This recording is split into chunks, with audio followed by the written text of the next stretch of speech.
was the son of the wealthiest man in Capital City, but I had never enjoyed the flattery and fake smiles that came with that title. All I had ever wanted was a normal life. Now that I was pushing 28 and still single, my mom finally lost her patience. She gave me an ultimatum: go on a blind date, or she'd disown me. On my way to the date, I passed by a luxury boutique and spotted a watch that immediately caught my eye. I was just about to pay for it when, out of nowhere, a man barged in from behind and slapped a black card down on the counter. "I'll take this watch. Wrap it up for me," he said. I stayed calm and said politely, "Sir, I saw this watch first." However, he just scoffed and snapped back, full of arrogance. "A broke nobody like you can look but not afford it. Get lost. I am the assistant to Ms. Jackson, the CEO of Jackson Group. In this city, if I want something, no one will fight me for it." "Ms. Jackson? Isn't that the exact woman I was supposed to be meeting for the blind date?" Without another word, I pulled out my phone and dialed her number. "Selena," I said calmly, "do you know your assistant is out here throwing your name around to bully people?" My mom had been singing Selena Jackson's praises nonstop, and I figured this was the perfect chance to see just how she handled things. If even her assistant could act so arrogantly in public, and she didn't do anything about it, that would only bring trouble down the road.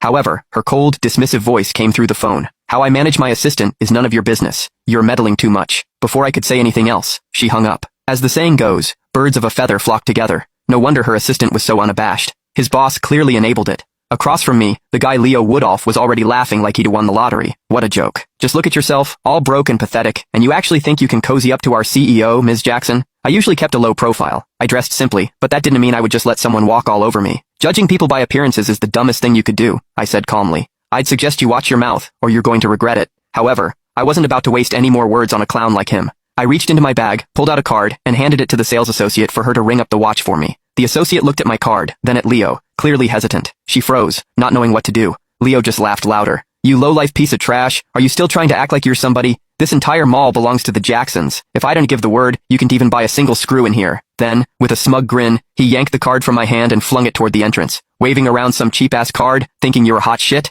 I am not falling for it. Get lost." In all my life, no one had ever dared to humiliate me like that.